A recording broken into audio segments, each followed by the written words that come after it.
Assalamualaikum warahmatullahi wabarakatuh. Berjumpa kembali bersama Bu Asih di video pembelajaran kimia dengan materi termokimia.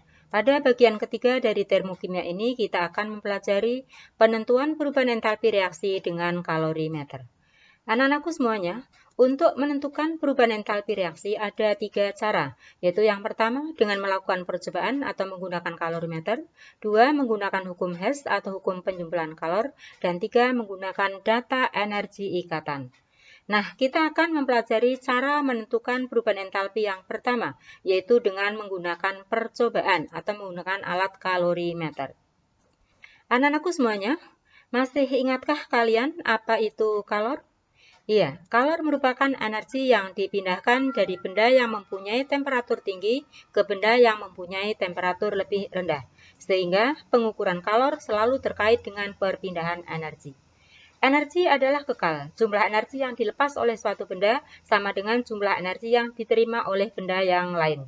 Nah, persamaan tersebut secara matematika ditulis sebagai berikut. Q lepas sama dengan Q terima. Nah, persamaan ini merupakan hukum kekekalan energi untuk pertukaran kalor yang disebut juga dengan asas Black. Jadi, asas Black menyatakan kalor yang dilepas sama dengan kalor yang diterima. Pengukuran kalor sering dilakukan untuk menentukan kalor jenis suatu zat. Jika kalor jenis suatu zat diketahui, kalor yang diserap atau dilepas dapat ditentukan dengan mengukur perubahan temperatur zat tersebut. Dan alat yang digunakan untuk mengukur kalor disebut kalorimeter. Jadi, kalorimeter adalah alat yang dapat digunakan untuk menentukan perubahan entalpi reaksi melalui pengukuran kalor reaksi. Jumlah kalor reaksi tergantung dari sifat termal zat. Apa itu sifat termal zat?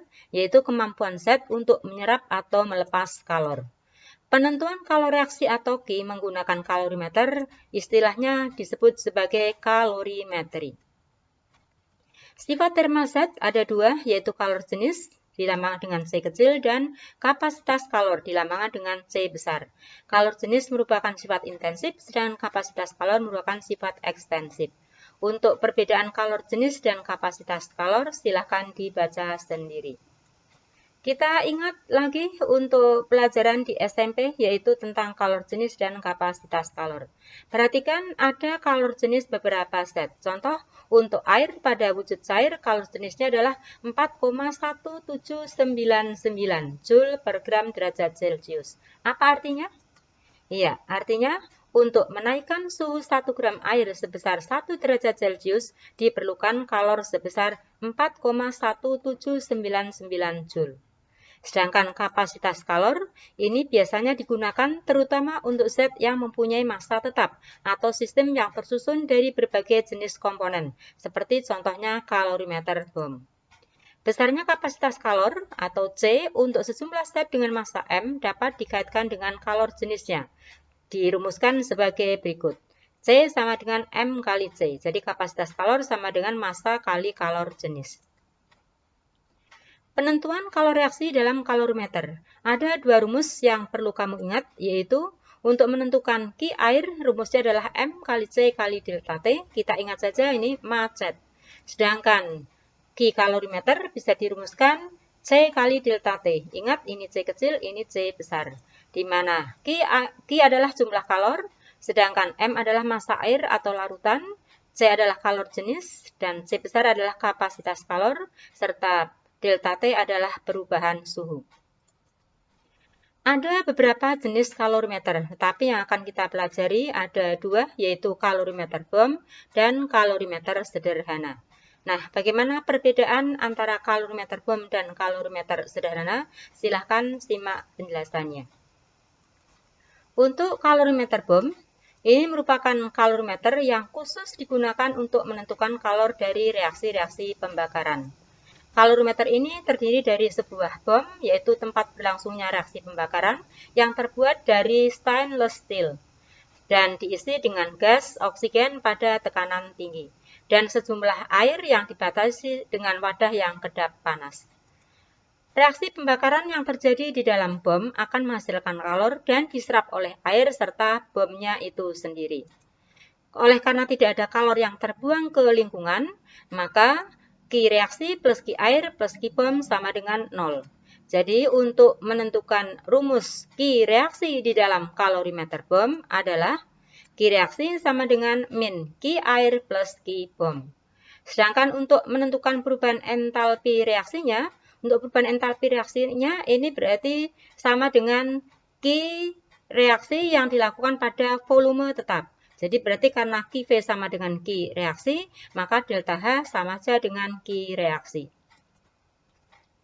Kalorimeter sederhana. Kalorimeter sederhana bisa dibuat dari wadah yang bersifat isolator atau yang tidak menyerap kalor. Misalnya gelas styrofoam atau plastik, sehingga wadah ini dianggap tidak menyerap kalor pada saat reaksi berlangsung. Kalorimeter ini biasanya dipakai untuk mengukur kalor reaksi yang reaksinya berlangsung dalam fase larutan, misalnya reaksi penetralan, pelarutan, dan pengendapan. Oleh karena styrofoam itu merupakan insulator yang baik, maka dapat diasumsikan bahwa besarnya kalor yang dilepas atau diserap reaksi sama dengan besarnya kalor yang diserap atau dilepas larutan. Dengan kata lain, tidak ada kalor yang diserap atau dilepas sistem, atau sistem terinsulasi atau bersifat adiabatik. Sehingga Q reaksi plus Q larutan sama dengan 0. Dan rumus untuk menentukan Q reaksinya adalah Q reaksi sama dengan min Q larutan. Jadi dianggap kapasitas kalornya ini diabaikan, atau karena sangat kecil jadi diabaikan. Sedangkan untuk menentukan perubahan entalpi reaksinya sama, karena delta H ini diukur pada tekanan tetap, pada Q dengan tekanan tetap, maka berarti Qp sama dengan Q reaksi, berarti delta H-nya sama dengan Q reaksi.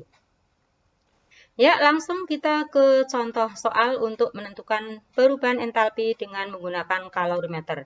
Ada dua contoh soal. Soal yang pertama, ya bisa dibaca, cermati, dan dipahami. Dan seperti biasa, untuk menyelesaikan soal, kita selalu menuliskan apa yang diketahui terlebih dahulu. Diketahui, 50 ml 0,05 mol NaOH direaksikan dengan 50 ml 0,05 mol HCl, suhu awal 25 derajat Celcius, suhu air 31,4 derajat Celcius, dan kalor jenis air adalah 4,18 Joule per gram derajat Celcius, sedangkan kerapatan air adalah 1000 gram per liter. Yang ditanyakan ada 3, yaitu kalor reaksi atau Q, kalor reaksi per mol NaOH, dan tulis persamaan reaksi termokimianya. Nah, sebelum menjawab atau menyelesaikan soal ini, kita bisa menentukan dulu hal-hal yang digunakan untuk menyelesaikan soal dari apa yang diketahui serta yang ditanyakan. Kita ingat rumusnya untuk menentukan Q reaksi adalah M kali C kali delta T. M massa, berarti kita harus mengubah ini volume ini menjadi massa. Delta T berarti perubahan suhu, berarti ini cari delta T-nya terlebih dahulu. Jadi ini hanya untuk memudahkan saja.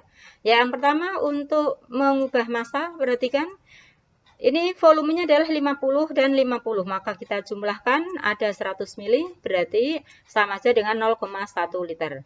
Untuk mengubah volume menjadi massa, berarti dikalikan dengan rho. Maka hasilnya adalah 100 gram. Untuk perubahan suhu, berarti delta T sama dengan suhu akhir dikurangi suhu awal. Hasilnya 6,4 derajat Celcius. Nah, baru kita langsung untuk menyelesaikan soalnya.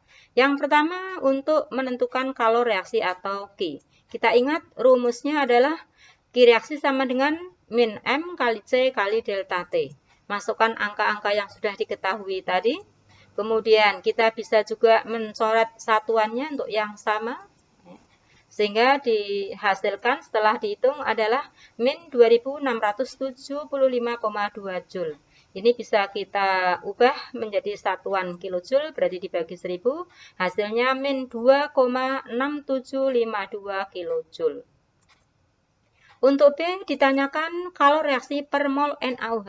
Nah, Q reaksi sebesar ini adalah untuk 0,05 mol NaOH. Nah, bagaimana kalau menentukan untuk setiap mol NaOH? Berarti ini dibagi dengan 0,05. Hasilnya min 53,504 kJ per mol. Yang C adalah persamaan termokimia. Untuk menuliskan persamaan termokimia, kita harus tahu perubahan entalpi atau delta H. Nah, tadi dinyatakan bahwa delta H sama dengan Ki reaksi. Berarti delta H-nya sama dengan min 53,504 kJ per mol. Nah, kita bisa menuliskan persamaan reaksinya terlebih dahulu, kemudian baru dilengkapi dengan delta H-nya sebesar ini. Cukup mudah bukan? Ya, lanjut ke soal nomor 2. Sama, silakan dibaca, cermati, pahami, dan seperti biasa kita menuliskan apa yang diketahui terlebih dahulu. Diketahui CH4 0,16 gram, delta T-nya 1,6 derajat Celcius, kapasitas kalornya adalah 958 Joule per derajat Celcius, kemudian kalor jenisnya 4,18, volume air 1 liter, rho air 1 gram per mili, dan massa atom relatif C12H1. Yang ditanyakan adalah kalor pembakaran atau Ki dan persamaan reaksi termokimianya. Sama seperti tadi, untuk memudahkan menyelesaikan soal, kita lihat dulu dari apa yang diketahui ditanyakan dihubungkan dengan rumus yang akan kita gunakan. Jadi sama seperti tadi, Q sama dengan M kali C kali delta T. Kita belum tahu masanya, maka volume ini harus diubah jadi massa. Untuk volume air 1 liter berarti sama saja dengan 1000 mili. Untuk mengubah menjadi massa berarti dikali dengan rho-nya, hasilnya adalah 1000 gram. Kemudian untuk CH4 ini 0,16 gram. Kita tahu bahwa perubahan entalpi reaksi dalam satuan mol, maka ini harus diubah jadi mol. Untuk mengubah mol harus tahu MR. Kita cari MR-nya dulu, kemudian ubah jadi mol yaitu dengan cara gram dibagi dengan MR. Hasilnya 0,01. Karena di sini tertulis ada kapasitas kalor, berarti kapasitas kalor berarti kalorimeter ini juga menyerap kalor. Maka berarti kalor yang dilepas selama reaksi berlangsung sama dengan kalor yang diserap oleh air dan oleh bomnya dalam kalorimeter. Maka Ki reaksi sama dengan min Ki air plus Ki kalorimeter. Jadi untuk menyelesaikan Ki reaksi rumusnya ini. Nah, tinggal angka-angka yang sudah diketahui kita masukkan. Ya, kita langsung ke penyelesaian yang A. Ki reaksi sama dengan min Ki air plus Ki kalorimeter. Bisa langsung dimasukkan angka-angkanya, bisa pula kita selesaikan tahap demi tahap. Kita cari lebih dulu Ki airnya. Rumusnya adalah M kali C kali delta T. Masukkan angka-angka yang sudah diketahui. Dihitung hasilnya 6688 Joule. Ki kalorimeter kita cari. Rumusnya adalah C kali delta T. Masukkan angkanya. Hitung hasilnya 1532,8 Joule. Kemudian kita jumlahkan angka-angka yang sudah didapatkan ini, masukkan, kemudian jumlahkan, dan hasilnya adalah min 8220,8 Joule. Kita jadikan kilojoule dibagi dengan 1000, hasilnya min 8,2208 kilojoule. Nah, Ki reaksi ini adalah untuk 0,16 gram CH4 atau untuk 0,01 mol CH4. Nah, bagaimana kalau untuk per mol? Sama seperti tadi, berarti dibagi dengan 0,01, hasilnya adalah min 822,08 kJ per mol. Sehingga untuk menuliskan persamaan reaksinya, persamaan reaksi termokimianya, kita cari dulu untuk perubahan entalpinya sama dengan Ki reaksi, berarti delta H-nya sama dengan min 822,08 kJ per mol, dan silahkan tinggal menuliskan persamaan reaksi pembakaran, CH4 plus O2 menghasilkan CO2 plus H2O, lengkapi dengan koefisiennya. Untuk 1 mol CH4 tadi adalah delta H-nya min 822,08 kJ. Jadi ini sudah kita selesaikan. Ya, perlu kamu ingat dalam pembelajaran penentuan perubahan entalpi reaksi dengan kalorimeter, rumus yang harus kamu ingat ini. Ya. Kemudian yang perlu kamu ingat pula bahwa apabila koefisien kedua zat yang direaksikan itu sama, tetapi jumlah molnya berbeda, maka jumlah mol zat mol zat dihitung berdasarkan jumlah mol zat terkecil, jadi yang habis bereaksi. Jadi kalau tadi NaO dan HCl itu sama-sama 0,5 mol, itu berarti salah satu kita gunakan. Tapi kalau misalnya berbeda molnya, maka yang dihitung adalah mol yang terkecil atau yang habis bereaksi. Ya, seperti biasa ada 2 kuis yang bisa kalian selesaikan. Silahkan kalian coba. Dan nanti setelah di Teams Ibu infokan, silahkan upload. Ya, ada 2 kuis. Demikian, usai sudah pembahasan tentang penentuan perubahan entalpi dengan kalorimeter. Mudah-mudahan ada manfaatnya. Terima kasih atas perhatiannya dan mohon maaf untuk hilaf dan salah yang terjadi pada penyampaian termokimia ini. Sampai jumpa di video pembelajaran kimia termokimia berikutnya, yaitu penentuan perubahan entalpi reaksi dengan hukum Hess, masih di channel Umi Bartiasih. Semoga bermanfaat. Terima kasih sekali lagi. Billahi taufik wal hidayah. Wassalamualaikum warahmatullahi wabarakatuh.